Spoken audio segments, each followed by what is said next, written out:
OFW po ako, sa bumbero po. So, galing po ako ng almost 15 years na rin ako Sa ibang bansa. UAE. Bilang OFW, so paano nakakatulong sa iyo yung gym business na yun? Ano po, bali ito, maging extra income na rin po talaga. Tapos, si Mrs., yun yung nagbabantay sa umaga. Tapos, sa hapon naman, pinapabantayan na rin din po namin ba para at least makashare din ng ibang tao na makatulong. Sabi nila, ba't silang yung mga nagbubuhat, tingin sa salamin. Kasi ganito yung napaliwanag ko doon. Gandang araw po, ako po si RP, ng Gym Depot. So, nandito tayo ngayon sa Lapu-Lapu City, sa Pyro Gym, para kay Sir Jake. So, Sir Jake, kwento mo naman ng maikli, paano mo naisipan na magtayo ng gym business? Bali, mahilig kasi ako sa sir physical fitness ba. So, simula pa, push up, tapos hanggang nakita ko rin yung videos niyo po ba. So, naisipan ko na parang maganda yung So, within mga siguro, isang taon siguro, nag-nood mo na ng videos mo po. Tapos, hanggang nakalipat ng company, so, naging maganda yung rotation ko na trabaho. So, madalas na ako dito kauwi. So, yun, naisipan ko na bakit madalas na ako dito, pwede na ako mag-business. Speaking of lumipat ka na company, at saan ka ba nagtatrabaho? Ano ba yung pinagkakakitaan mo? Bali, OFW po ako, sa bumbero po. So, galing po ako ng almost 15 years na rin ako Sa ibang bansa? UAE. Sa UAE, oo. Tapos, So, OFW ka. Tapos, ba't mo naisipan magtayo ng gym? Yun nga po, gusto rin sana kasi promote ng health and wellness po ba? Kasi gaya nga ngayon is mga bata pa nagkakasakit na. Tama yun. Health conscious na rin sila eh. Tama ka doon. So, sa awa naman ng Diyos, yun nga, ang inano ko na at least habang tumatanda tayo, healthy pa rin tayo. Tama. Kaganyan, bilang OFW, so paano nakakatulong sa iyo yung gym business na yun? Bali ito, maging extra income na rin po talaga. Tapos, si Mrs., yun yung nagbabantay sa umaga. Tapos, sa hapon naman, pinapabantayan na rin din po namin ba para at least makashare din ng ibang tao na makatulong. So ngayon kasi, nagkataon lang na nandito ka sa Pilipinas, Pero after ilang araw, ilang linggo, babalik ka uli ng UAE. So balik-balik ka doon sa UAE. So tama talaga na meron ka talagang kasi papaano pagka nandito ka nung at least may extra income ka pag nasa Pilipinas ka. Saka rin po, diretso na rin. Bantay ka, exercise ka, tapos yun nga, ka rin ba na marami din pala dito sa lugar namin na mahilig din pala mag-gym. Hindi mo akalain Actually, nung nakita ko, kung mapapansin mo, lagi ko sinishare yung yung page mo. Kasi natutuwa ako doon sa setup mo. Tapos, ito yung mga typical na scenario, sitwasyon na lagi kong nire-recommend. Kasi, kanino ba tong lugar na to, sir? Kina mama at saka papa mo. So, sarili niyong pwesto to sa family. So, napapakilabangan nyo. Maganda yung pagka-setup nyo doon sa gym. Tapos, at the same time, residential tong nandito, di ba? Yes po. So, hindi mo na kailangan pumunta talaga sa pinaka-sentro. Kasi, di yun sabi ko, pag bisan yung iba, gusto sa sentro na kagad na pupunta kasi maraming tao. Pero mas malaki gastos doon eh. Yes po. Diba? Tapos, yung mga kliyente mo rito, mga taga dito din, di ba? Yes po. So, kaya mas practical talaga na maganda kahit sa residential area magtayo ng gym. So, nakailang buwan ka na, sir? So, roughly around mga 6 months siguro. 6 months. So far, kamusta naman yung operation ng gym nyo? Okay naman po. Nakakaano na rin po ako siguro mga 40 to 50 plus katao.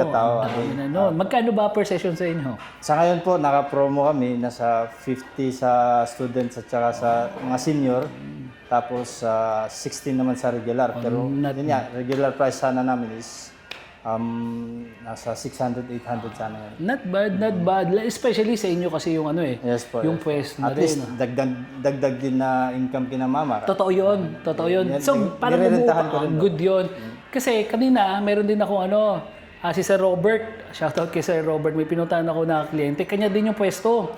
Ngayon, lagi ko kasi, lagi ko sinasuggest doon sa mga kliyente ko na may sariling pwesto, dapat ihiwalay mo talaga yung yung parang budget sa upa, kahit pa na sa'yo yun. Kasi Yes pag po. minsan, na-overwhelm sila, ang laki nung kita ko. Pero hindi mo naisip na, syempre ginastosan mo din tong yung Yes po. property na yan. So dapat parang i-consider mo siya na isang negosyo pa rin. Yes po, yes. So good yun na nagtatabi kayo, at least may pang pinatitira pa rin nakita para sa inyo. Dagdag na rin na nun lang mama, so may pangbili Tama na rin. yun, tama yun. Samantalang, dati ano ba yung ano yung space na yan dati? Ano po, bakante lang po talaga Di to. ba? Opo. So hindi siya napapakinabangan. Pero ngayon, Oo. pero sa napapakinabangan na siya, isipin mo ano yung naibibigay mo sa community dito Yes sa mga po. kabataan na to. Yes po.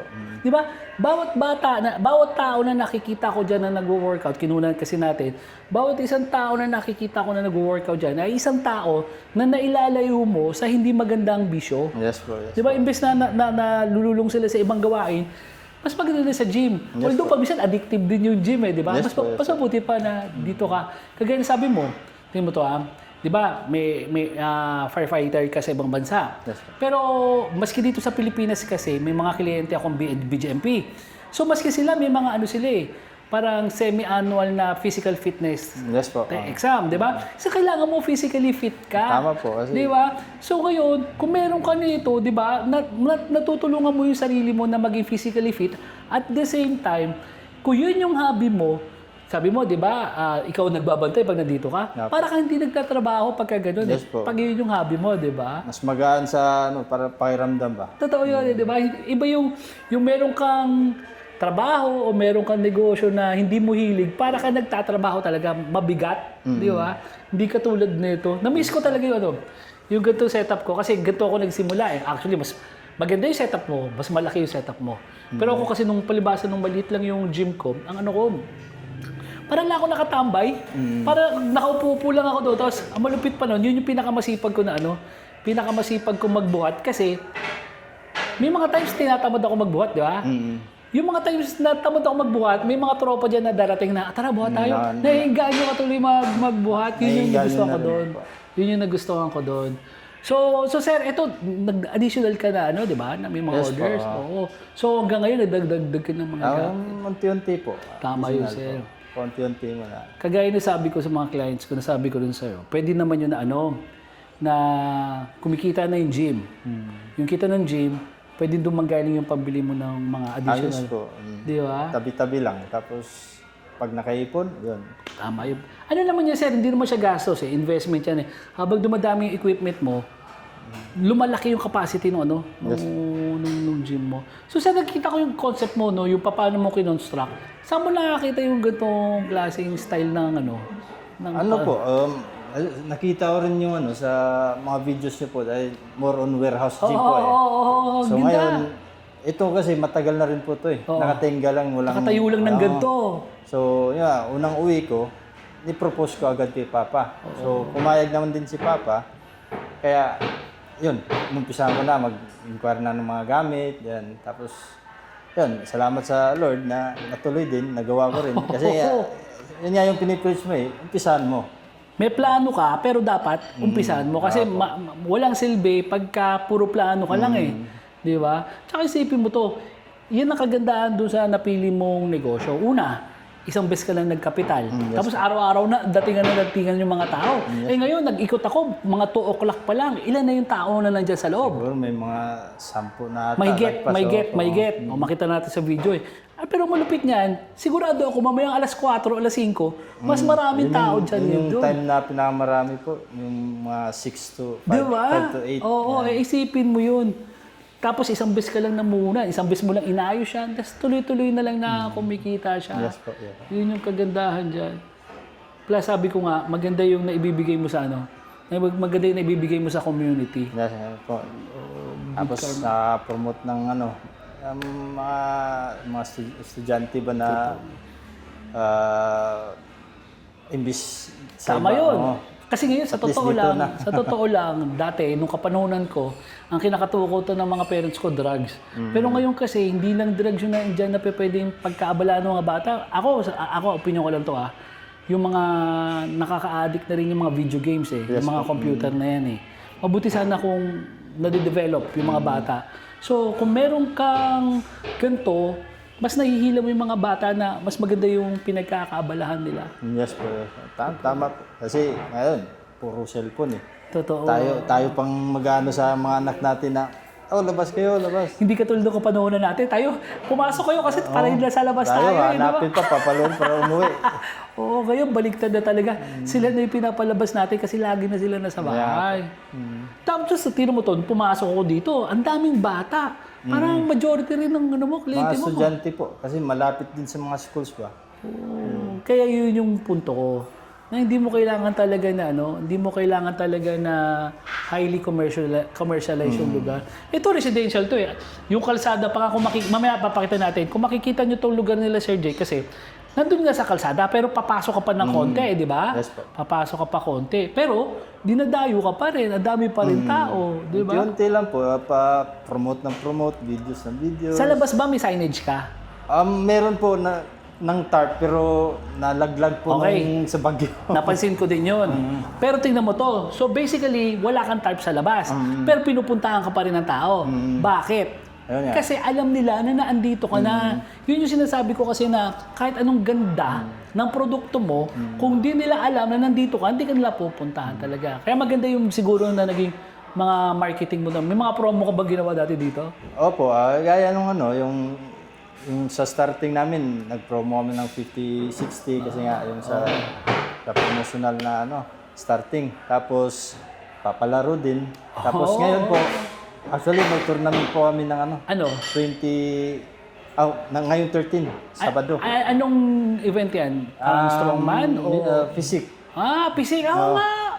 Oo nga. Ito, nakita ko yung coach mo dito. Mukha naglalaro to eh, no? Dating champion din po sa dito sa Cebu. That's good. Yun ang maganda. Kasi alam mo kung bakit. Kasi yung mga nagtuturo kayo sa mga bata, ako kasi nung kapanahon ko talaga, magazine lang talaga yung Hindi katulad yun, nakita ko yung coach mo, mukhang sanay na. Kaya kung magtuturo yan dito sa mga bata na nandito, sigurado ako na mas mabilis mag-i-improve yun kasi nagawa niya na sa sarili niya yun eh. Actually, yung tournament po na gagawin namin po is lang po, within sa gym lang Gym po. nyo, Hindi kami nag-invite labas. tapos yung mga regular Katuwaan talaga. ba? So, ibig sabihin is, makikita natin yung mga improvements ng mga Tama regular. ka doon. Oo, kami kasi nagko-conduct din kami ng ganyan. Nagsimula na rin kami. Ang kagandahan kasi niyan, syempre sa Tagalog nga nung pag-gym ensayo eh. So, bakit ka nag-ensayo? Dapat may goal ka. So, katulad niya ngayon, nagpapakompete ka. Nagkakaroon sila ng goal, nagkakaroon sila ng determination. Kailangan kong i-better yung sarili ko. Kasi gusto ko sumali doon sa competition eh. Di ba? Marami na rin, nag-improve na rin talaga yung... Nakakatuwa, Nakakatuwa. Ilang taon ka na, sir? Ako, 46 po. Okay, so di tayo naglalayo. Kaya talaga magpada tayo ng generation. Kasi yung generation natin, kahit nagsimula pa tayo nung una na mag-gym, hindi ganun kabilis mag-improve yung katawan natin kasi yung knowledge eh.